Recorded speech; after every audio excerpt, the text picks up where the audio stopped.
How to fix 0x0000007E blue screen of death error on Windows.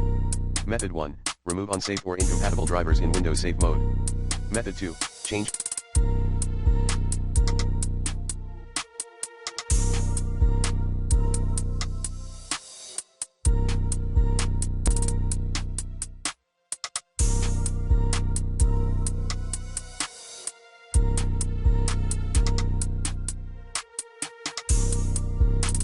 video adapter.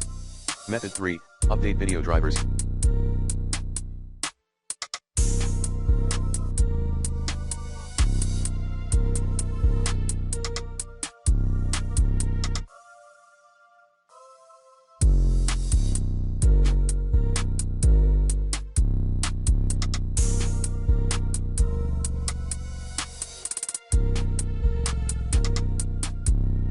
Using the recommended Avast driver updater in this video guide.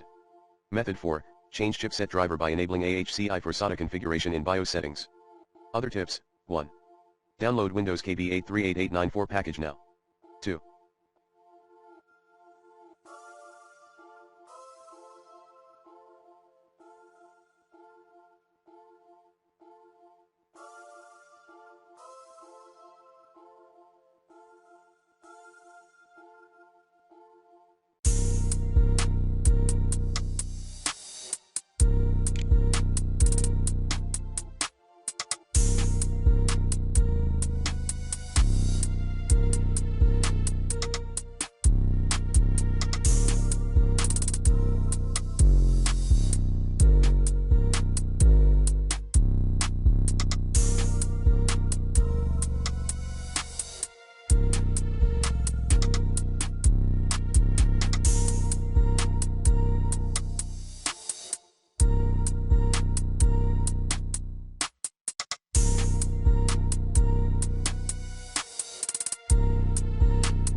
For Windows 7 Enterprise, Windows 7 Professional, Windows 7 Ultimate users, update your system and see if you can get Microsoft's hotfix.